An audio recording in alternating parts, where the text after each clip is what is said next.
Hi, I'm Rasheed Ogunlaru Coach, Speaker and Author, and I am absolutely delighted to be here with Nick Williams, leadership coach, best-selling author. Nick, how are you doing today? I'm great. Thanks so much for this opportunity. I'm looking forward to the event in April. Oh, Nick, we are beyond excited that you're coming to speak to us. 6:30 to 8 p.m. GMT on Wednesday, the 6th of April, on your leadership calling as a coach, being who you're born to be. Nick, for people who don't know you, could you just tell us in a sentence or two who you are and what it is that you do? Yeah, I write books. I see myself as a guide rather as well as a coach. So, I'm older now. So basically, I work with people in leadership positions now, helping them be the best leaders they can be, help them follow their sense of calling and vocation, so they can be a positive influence in the world in which they operate. So, if you like, I've got my own messages and ideas that I put into the world, and I support people in leadership to get their ideas and messages out into the world as well. That's what I love doing. And it's been a rich career, Nick, because you were one of, I think, the founding directors of Alternatives, which hosted some of the world's top spiritual and other personal development speakers. You're perhaps best known for your best-selling book, The Work We Were Born to Do. And in your rich career, you've worked with chief executives, chief operating officers, Olympians, all sorts of people, all sorts of leaders on their particular on their journey. As you know, that the Coaching Style series is all about helping, I guess, inspire and empower coaches who are perhaps on that journey of wanting to build their own authentic, successful business. So this theme, your leadership calling as a coach, being who you were born to be, tell us what are some of the main themes that you're keen to explore during our in conversation with and Q&A. Thank you. One of the things I want to talk about is, we talk about coaching being an industry. I think my starting point is coaching is a calling. It's something that's in your heart to do. It's a soul promise that you made, and that can become a successful business. But I think a lot of people kind of come at it slightly the other way around, which is, well, how do I build a successful business, rather than how do I stay in integrity with myself, my soul, and my calling. So I think that's the starting point that I want to talk about. Is you're most successful when you are in integrity with yourself. And I believe that coaching is leadership, really. We often coaching other people, but I think the way that we show up in the world, the way that we give our gifts, the way that we talk about coaching, and I think it's something sacred. I think it's a privilege to be able to have those kind of conversations with people. The more we're in integrity with ourselves, I believe, the more we're going to attract the kind of clients that we really want to work with. We need to be the example, not just the tool, if you like. So I'm going to talk about how we also create our own brand. I didn't know much about branding when I started off. I've learned a lot the hard way by getting it wrong most of the time. I like the idea that if an expert is somebody who's made all the mistakes in a small area, I claim a lot of expertise. Made a lot of mistakes in a very small area, and as a result of it, I've ended up getting a few things right. So I'm going to be talking about the things that I think work and have worked for me, and I see work for other people. And I think one of the things I'm going to talk about a lot is we talk about niche, but I want to take it even deeper and say, I think we need to start with really who. Who do we feel we have a kind of calling to work with? Because the more we're clear about who we are here to work with, and the more we get to know the kind of people that we're here to work with, the more we can serve them and the more we can attract them. So I'm going to be talking about how we refine that ability, if you like, to really define our who. I think this is really powerful, Nick. So this thing about the passion, the purpose, who we are on this journey. There's this thing then about all those brand lessons about, what is all of that and how do you go on this journey of being authentic to yourself and being very clear about the who that we're really wanting to work with, that feels right for us. Nick, I'd imagine that many people who are going to be joining us, some of those coaches will be people who perhaps might well be really impressed by the career that you've had, and perhaps who are wanting to coach in the corporate workspace or working with leaders, be it corporate or perhaps in business and so on. I wonder, are there any things that you're keen to share, particularly with them, about how they're going to need to be in order to work in those spaces, and also crucially, how they're going to need to be in order to make an impact on those leaders who it is that they're working with? Because it can be daunting, Sure. right, when you decide you want to go into the corporate world. Sure. I think now looking back on my career, I started off coaching around career change for individuals. Then I moved on to kind of coaching solo entrepreneurs.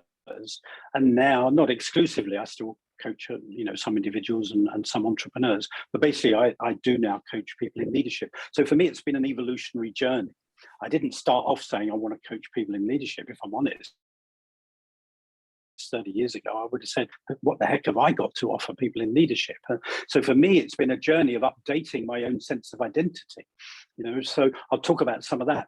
But it's, it comes, I think all of it comes down at the end of the day. If we want to be in service, if we really want to be what I think we are as coaches and guides, which is true helpers of other people's potential. If we want to truly help other people blossom into who they can be, we need to demonstrate that ourselves. We need to have done that ourselves. But B, we really need to understand people in leadership. What are they up against in themselves? It's very easy to understand people. But I've been coaching people in leadership now probably for 10, 12 years. I still feel like I know that much. I feel like every conversation I have is still learning for me. So again, I want to talk about a kind of humility I think we all need to have, which is, I've been doing stuff for 30 years. I still feel like I'm a beginner in things. There is a lot that I've come to know, and there's so much that I still don't know. So I think the two that I'm fascinated by are integrity and humility. So I want to talk about those, when we meet in April as well, about what does it mean to have humility? What does it mean to have integrity? Because I think that the more we embody those, the more we'll attract the kind of people that want to work with us. And I do believe, I'm not just a law of attraction type person. I do believe, though, that the more we become the person that we were born to be, if you like, the more we will be attractive to the people that we can really serve. And I do believe that each of us are ultimately the answer to some people's prayers. It's not about trying to force our way into an area to coach people. If we naturally become the person that can work with the people in that area, people are drawn to us.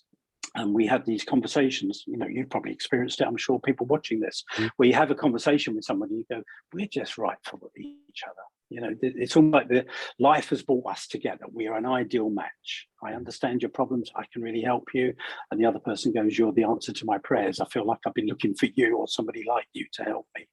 So I think there's also, I use the words that there are greater forces at work. How you define those forces, there's many different ways, but it's not just about clever marketing. It's the vibration of who you're being in that whole process. Nick, this is very powerful what you're saying. And I think that for me and for us here at the Coaching Pod, where we're all about how is that you can build a successful, authentic business that enriches the lives of others. That's really our mission, and that's our calling here.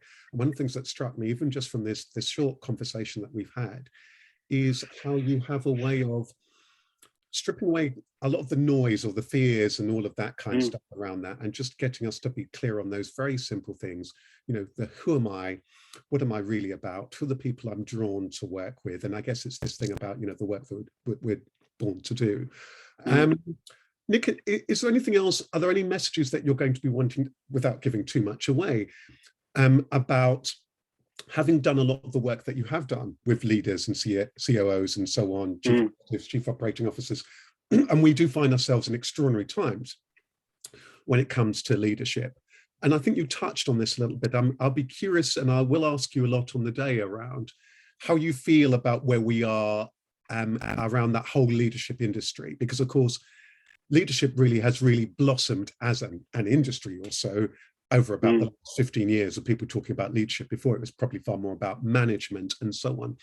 Other things that you're keen to share and just talk about in terms of your views, in terms of leadership and the kind of support that you feel that leaders need, and how it is that we're going to need to be as coaches to really support them on their journeys. I think you've pointed toward this already in this conversation here, but any things that you're keen to share with the audience on the 6th of April around that? Yeah, well, I think one of the things as well over the years is there's so many different flavors. There are plenty of leaders I wouldn't want to coach. that, you know, I wouldn't be fit for. The kind of people I am the right fit for is often people that are leading their own projects, but they're often kind of leaders with a vision. They're bringing something new into the world. I also have a kind of spiritual belief that, you know, there's a level of existence, if you like, where everything exists in potential. And many of the leaders I work with are kind of tuned into that. And they go, you know, like, you know, one particular guy I work with, you know, 2 years ago, his business just fell off a cliff because he was in the travel media business, and with the pandemic, fell off a cliff. But he had this inspired vision, idea of how the business could evolve. So I've supported him for the last 2 years to take it literally from an idea to so far being a $6 million business that is attracting clients. But I think what I bring, because of my own personal journey as a creative, if you like, I'm used to bringing things into the world. I know what that feels like. I know the ups and downs of having an idea and wanting to bring it into the world, you know, to be a steward of an idea into the world. So I'll be talking a lot about how, you know, and we've touched on this in our conversations, the difference between being a pure coach and a guide. And for me, the guide bit is where we also bring our lived experience to bear, that we have been in the kind of places that our clients have been. So I think I am drawn to, and people are drawn to me, because I have similar lived experience. I've never held leadership. Well, I ran alternatives, but it's a different kind of leadership position, but I've never run a big organization. So I don't have that direct kind of experience, but I do have the experience of bringing things into the world, being stewards of ideas and making them exist in the world. Wonderful. Wow, Nick Williams. Well, you've temporarily frozen, but your words experience to bear. Oh, wonderful. Well, Nick, your words are really resonating with me. I'm so looking forward to this. Your leadership calling as a coach, being who you were born to be. Wednesday, the 6th of April, 6:30 to 8 p.m. here on the Coaching Pod. It's free. Do join me and best-selling author Nick Williams, author of The Work We Were Born to Do. Nick, we're so excited about your talk. We're so grateful for you spending that time and just sharing your heart and your essence with us here. I know it's going to be a very magical evening, and I'm sure that you will give a lot of reassurance for people who are also wanting to bring their own unique magic as a coach into the world. So thank you so much, and I can't wait for our conversation with. So everyone, it'll be here soon. I'm looking forward to it as well. Absolutely. Thank you. Thank you so much. Thank you. Thanks for watching. Bye.